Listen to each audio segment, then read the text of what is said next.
All right, folks, we've got Raul Gonzalez here on the show. We've just done a fantastic interview over there on tradingnut.com. There will be a link underneath this video on YouTube. Click it to find out his full story and learn a lot more about all sorts of things, including getting funded as a trader. And also, we're going to go through the pullback strategy you mentioned on the show briefly. Yep. So let's hand it over to you and see how it works on a price chart. Okay, great. So, like I said before, I do use the two moving averages, being the 20 and 50 simple moving average. Typically, I use the moving averages to kind of split price in half. So when price is riding under both moving averages, I'm going to be looking to go short, right? So I'm going to go over this setup that I actually ended up taking earlier on this week here on the Dow, right?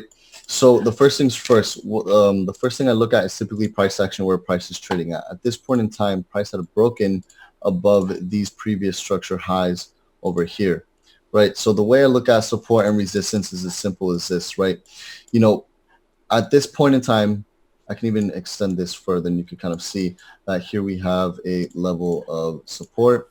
Here we have resistance, resistance, resistance, right?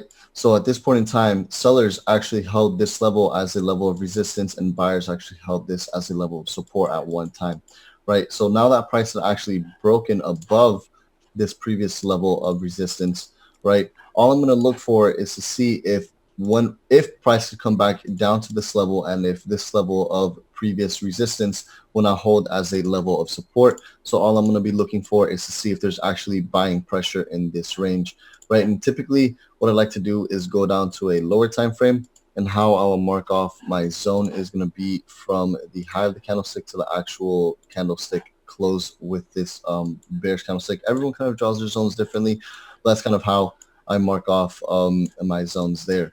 So as you can see, this was before price actually had ended up breaking above here on the 4-hour. I do like to use multiple time frames. I don't really just use one time frame. So at this point in time over here, price hadn't broken above this level yet. So this is not a valid entry as of right now. But over here with this candlestick, with these candlesticks, that's the valid break above the zone, right? So the way this strategy works is I want to see if price had come back into this zone, right? And as long as price trades in the zone or above the zone, then the strategy is valid. Once price breaks under the zone, the strategy is no longer valid, and then that's no longer a valid break and retest setup. But now that price is in the zone and it's trading in the zone, all I'm looking for is a candlestick confirmation that's going to allow me to actually get in on the trade. Now, it's all about, where can I place my stop loss? Where can I place my take profit after I do enter the trade? That's going to vary from person to person. But the entry is as simple as I look for some form of an engulfing candlestick, either on the hour or the 30-minute time frame. So if we look at the 30-minute time frame, we could see, this candlestick here has a lot more volume and a lot more momentum than all of these candlesticks here. So this would typically be the actual entry candlestick that I'd be looking to get at here, along with price rejecting this minor level of support here. So as you can see, this previous level of resistance has now turned into a level of support that buyers are actually holding. So there is buying pressure in this range, along with all of the volume in this candlestick.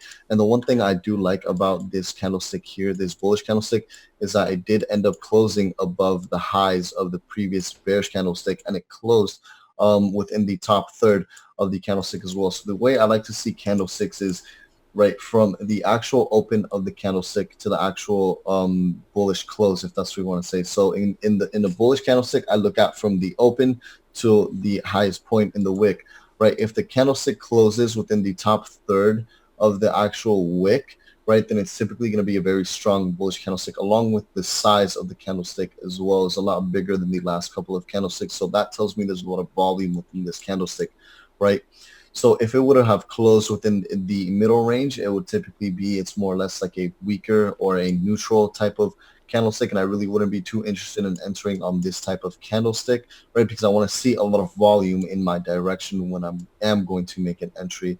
And if it would have closed in the bottom, that's typically like a weaker or a doji candlestick, so I'd rather not even look to make an entry. I'll continue to wait for a better entry opportunity, right? So in this case, the entry point would have been after the close of this candlestick.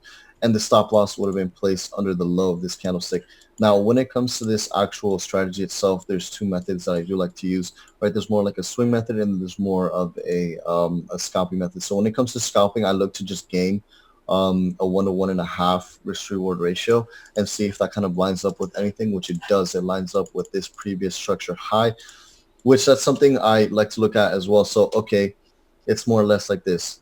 Now that price had rejected this level of support, what's the probability of price hitting, let's kind of just mark it off here. What's the probability of price hitting this level versus price hitting this level here? There's definitely a lot higher of a probability of price reaching this level than this level. So I'm going to set my target once to be at this level here, right? Then obviously, once, to me, it's always like, okay, if I can at least gain 2 times my risk on a position, I'm good, right? I'm probably just going to close out there, right? So, typically my target ones is always going to be, the high of the previous candle or the high of this level of structure. Then my TP2 will always be like a 1 to 2 risk reward ratio. So you can see like that's very close in proximity here. We're talking about that's 280 pips in length here. So this would be target 2s, would just be simple 1 to 2 risk or 2 to 1 risk reward ratio. And then my target 3s would be more or less for like a swing, which would be like another level of resistance, which would be up here. And there's no real Fibonacci level that I'd be interested in that. So the way I draw my fibs is from the low to the high. Price didn't really necessarily pull back to the 38.20, so it's not really something I'm too assertive of, or I'm paying too much attention to. So this extension level really doesn't mean anything to me right now because price didn't come back down to at least the first PRC level, right? So then I'm going to be basing all this off of structure, right? So then that would be more or less like a target 2s, right? But then the way I structure the trade and the plan itself is, okay, now that I've met TP2 for a 1 to 2 risk reward ratio, right, I'm going to at least close half of my position and move my stop loss to break even. So worst case scenario, I made money, right? There's nothing wrong with this trade. Now, again, it's really all about just confluences, right? So as you can see, price had broken above my 50 moving average and the 20 crossed over the 50, meaning that there's more bullish volume at this point in time. And I'm actually going to be looking to buy on this 4-hour time frame, right? Along with the hour time frame, we could see that price is just breaking levels of resistance. Actually, what I could do is just do this. Price is tending to break more levels of resistance, and we're starting to break structure highs instead of breaking structure lows, meaning that we may be in a bullish trending condition as of right now, even though on the overall daily time frame, we know very well that we're still in a bear condition, especially over, with the whole coronavirus thing. So I'm trying not to hold positions for too long here, right? I want to be in and out as much as possible because of all this added volatility because of the coronavirus, right?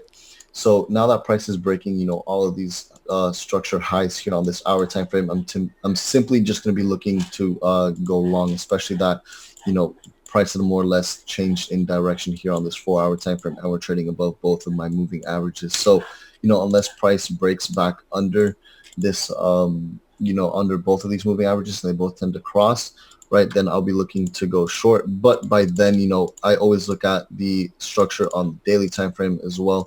So that's more or less kind of just the break and retest setup there as well. So one thing that I do always keep in mind is the daily time frame, where we are on the daily and where we are on the weekly time frame as well. So, if the daily is overall trending bearish, just like in this situation here, but the 4-hour and the hour is telling me to buy, all I'm simply going to be doing is just not holding my trade for too long. Right, because I know price can reverse on me at any point in time. Nice. Brilliant. Look, great explanation. This is probably one of the best videos we've had in a long time. So thank you very much once again for coming on the show and sharing your story with us, which I've got to say, guys, go and check it out there on tradingnut.com on the podcast. And before we wrap up, what's the best way for the guys to get hold of you? Just on Instagram, they can just contact me at Lambo Raul. It's pretty simple. Cool. I try and answer all my DMs as much as possible. Brilliant. Well, look, thank you very much once again for coming on the show.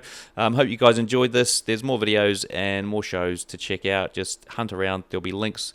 Click on them, and you'll find all the stuff. All right. Thanks, mate.